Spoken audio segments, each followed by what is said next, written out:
Good morning, students. The next topic is mental health. So, there are two things that you have to understand in mental health. One is the physical disability and the mental disability that we study about.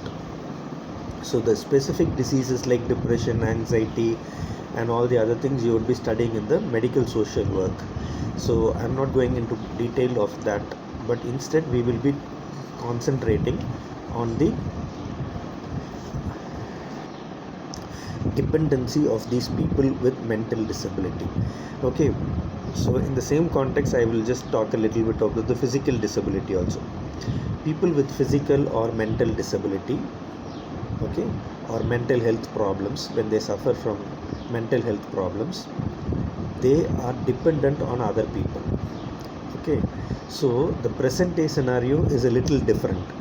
In the early days, what you would have seen is people who have mental problems like depression or anxiety, there was no treatment for these things. So the people with such problems, they were considered to be abnormal people. Okay, they were also considered to be mad people or insane people. And the way in which these people were treated was to keep them in a institution. Okay, like how leprosy people were sent to leprosy hospitals and the family members did not want them, the same way they used to treat people with mental disability. They used to send them to mental hospitals or mental asylums or institutions which were treating the mental problems. Okay, so there were specific institutions that used to treat only mental problems. Even these days we see that there are some mental asylums in India, especially in Tamil Nadu. If you read the newspapers, you will realize that there are places where people with mental problems are kept chained. Okay, so that was how the situation was in the early days, in the 19th century, early 19th century, till the medical science became developed.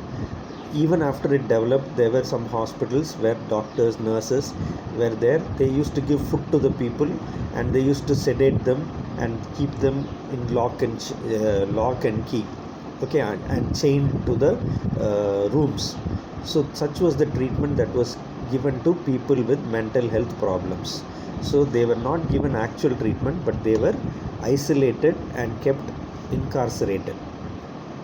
Okay, so their normal human rights were violated. They were not given freedom. They were shunned by the family and society. That is, the family did not want them, the society did not want them, and all these people who had mental health problem were kept in rooms and they were chained. So similarly, the people who have physical disability also were kept like that. In the early 19th century, a lot of polio patients were there and other disabilities were there, and they were also kept like that. And children with cerebral palsy and mental retardation, they were all thought to be abnormal people, and they were not kept in the normal houses.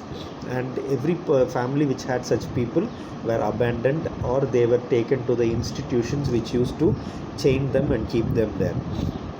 Okay, and some important things that you need to know about these things is the way in which we call these people. Okay, we do not call mental problem anymore, we do not call mental handicap or mental disability, we do not call them. We call, in fact, in the early 19th century they were called mental defective people and idiots, educational subnormal men. Those were the names that were given in the 1950s and even up to 1980s. But after that, we call the people with mental health problems as mentally challenged people. Okay, so that is the name we have to give, or we have to tell that people with learning difficulties. These are the names that are correct. Instead of saying disability, disability is a wrong word which should not be used either in medical sociology or in medical field. We should not use the word disability. Even for people with physical problems, we do not use the word disability. So any person with mental health issues, they are not called people with mental disability. Instead, they are called people with learning difficulties or people with challenges. That is a name that is given. So it should be very clear in your mind that you should not call these people mentally challenged, mentally handicapped, or mental problems, okay, or mental health problems. These are the words which are not used these days, and we use the words like people with learning difficulties or mentally challenged. So these are the common words that we use. So the other aspect of mental health is the change in the way people are treated. So just like the name that it is changed, as the years went by, the human rights and the rights of people with problems, they were coming to the forefront. So the government, as well as NGOs, non-governmental organizations, and other organizations, what they did was they started shifting the people from institutional care, that is from hospitals that were treating mental problems. So instead of being chained in those places, as medical science developed, the people were sent to community based care. Okay, so the people with mental health problems were treated in the community by the family of the affected person, and also by the community in which the affected person lived. So this was the change from institutionalization to community care. So this is something which is very important in mental health care. So from institutionalization in the 1950s to community based care, so the family was involved, the society was involved, and the community in which the mentally affected people were living, they were also involved. So that helped the affected person to live in his own surroundings, and there were human rights were not violated, and it was like demedicalization of the problem. That is, you would have studied medicalization, which is creating a medical problem, okay, or taking care of the affected people in a medical way. But demedicalization means a problem which was considered to be a medical problem is now considered to be a social problem, and the society as well as the family takes care of the affected person. So it is called demedicalization. And there were some people with mild mental health problems, there were some with serious mental health problems, so they were treated in the OPD or outpatient department, and then they were rehabilitated in the family itself. So this was better for the affected people, and they had a better chance of becoming normal and reuniting with their family and leading a near normal life. So from institutionalization to community based care, the treatment was changed. And one more important thing is the challenges that the community faced. See, when institutions were there for mental health problems, there were a lot of doctors and nurses who were taking care of these people, affected people. So they found it difficult to see this change from institutionalization to community based care. So they were against it, but overall every disease has to be treated in the community so that the patient will benefit, so that they are able to live with their families and get a treatment at the same time. So that is how the mental health challenges were also faced, and people with mental health problems were rehabilitated in the community. Okay. The next part of this topic is social science and health. See, right from the beginning, from first year onwards, you are studying about social science. So you know what are the different social sciences: political science, sociology, psychology, all these are social sciences. So there are how these social sciences and health are related. Okay, health is related to every subject. See, economics. How do you think health is related? When a person becomes sick, they have to spend money. Okay, so economics and health are related. And when a country has to spend on healthcare, like this coronavirus times, the country has to spend a lot of money on healthcare. So economy and health is related. So same way politics and health. The politicians need to know about the health system. So politics is related to health. So like that, every subject is related to healthcare.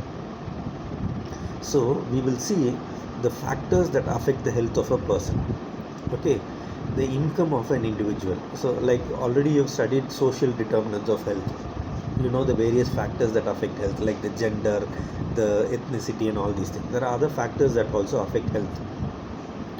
The income is something which affects the health of a person, because people who are rich are able to access health care, whereas people who are poor are not able to access private health care, but they are able to access free health care provided by the government. Same with the family life, you know, marriage and other factors, they affect health care. The social structure factors, okay, social factors, type of housing that a person lives in. So if they live in close surroundings, they get diseases, communicable diseases like coronavirus and tuberculosis and these kind of diseases. And so the social factors affect the health of a person. Housing, again, close housing. See, social distancing is necessary in coronavirus. If you live very close to each other, then that can affect the health of a person. Then demographic factors, that is the age of a person and other related things, that affects a person's health. Employment, if a person is employed, then there is less chance of the person getting risk. But at the same time, if the person is employed in an industry where there is high risk, recently in the previous topic you studied about occupational health and environmental health. So if the employment affects the person, then they'll get sick. Okay, so then economic factors I have already explained. Then stress and crisis. For example, stress is again something that we have studied in the previous topic about how the workplace can be stressful for some people, and that leads to mental health problems and even anxiety, depression, suicide and things like that. So that is related to health of a person. And political I have already explained just now. Then social support. See, social support is how a person gets support from the society and the family members. Leprosy affected people do not get any social support, or they did not get any social support, so they were feeling isolated, so they were not given proper treatment. But these days there is adequate social support provided.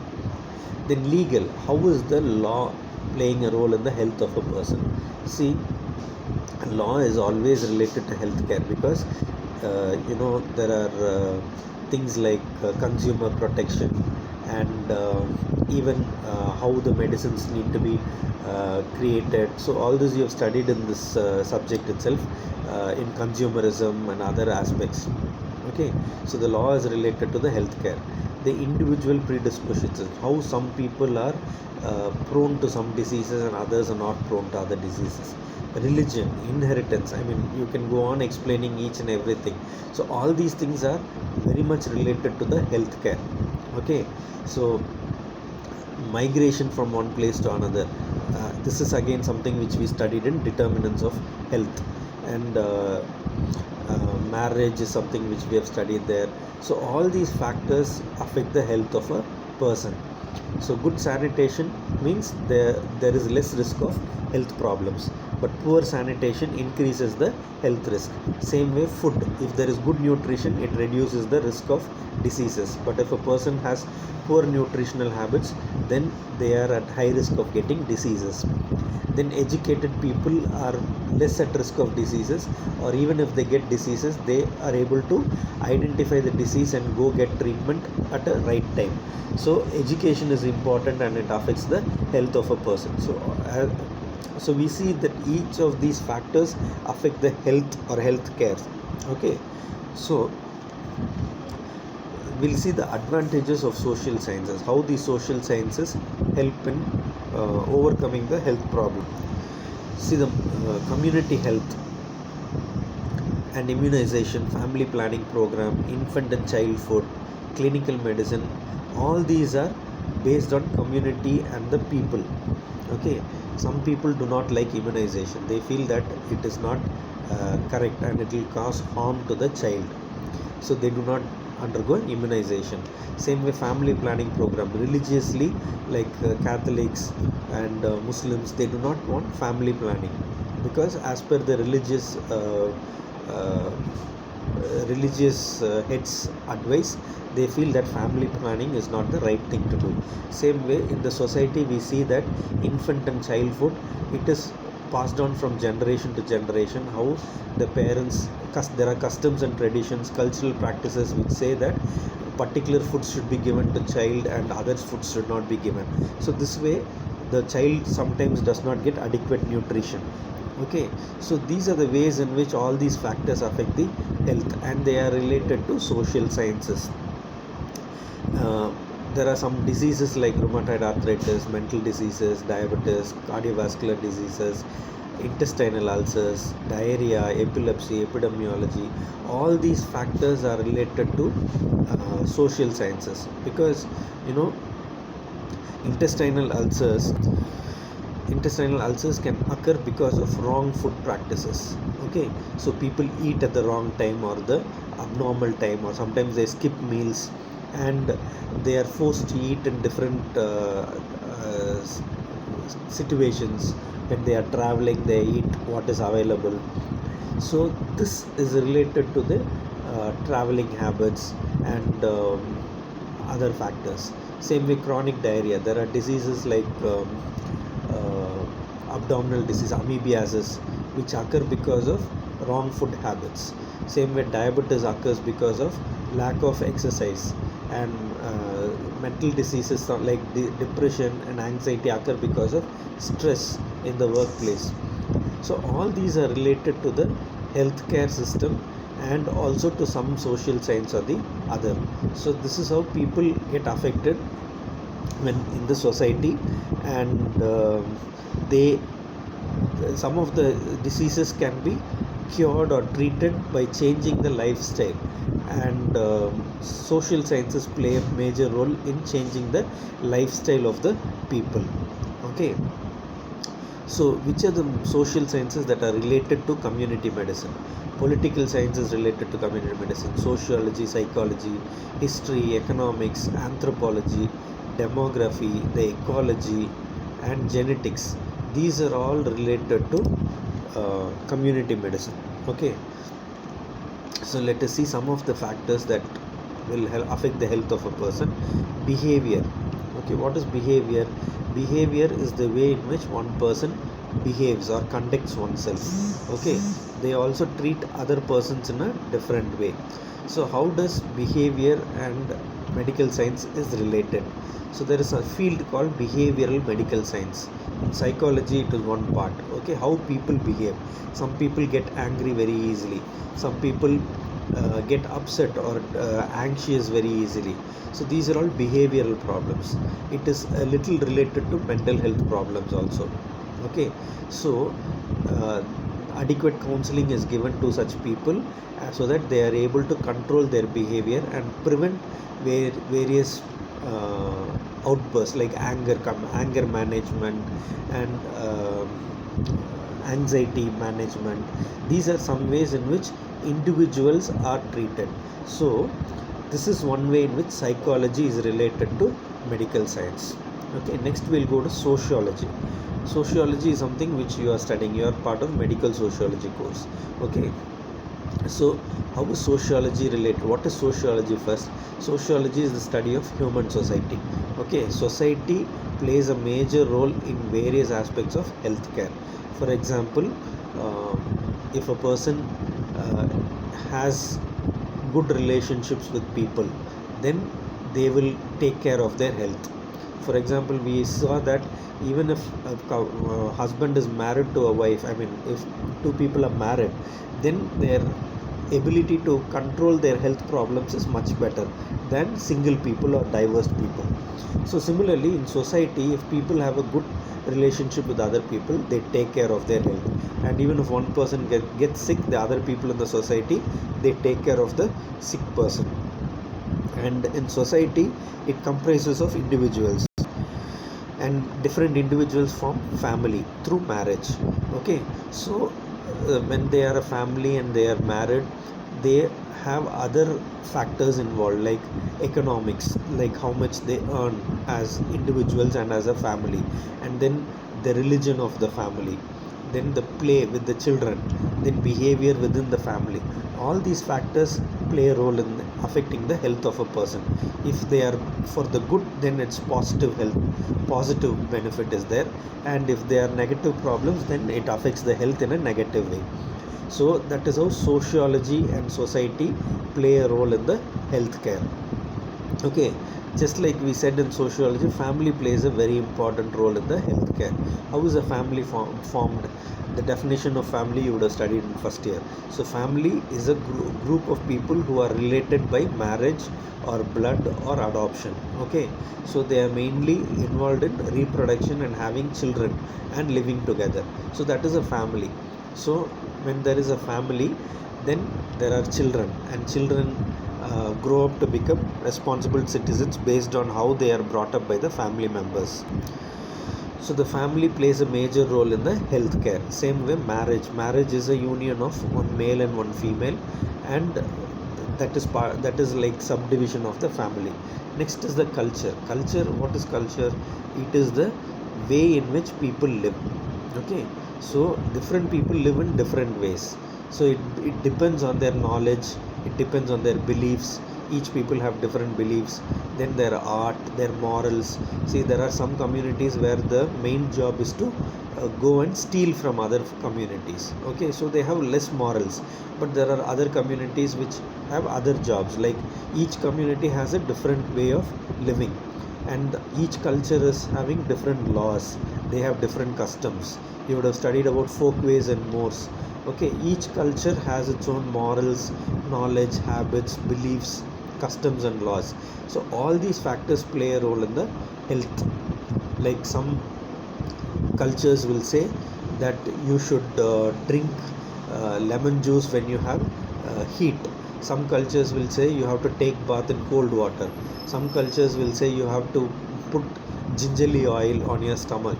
So there are different ways in which people treat various health problems, whereas other people think that consuming medicines is the right way to treat the health problems. So all this is based on the culture. Okay, next is the society. Society is nothing but a group of people living together, having a relationship.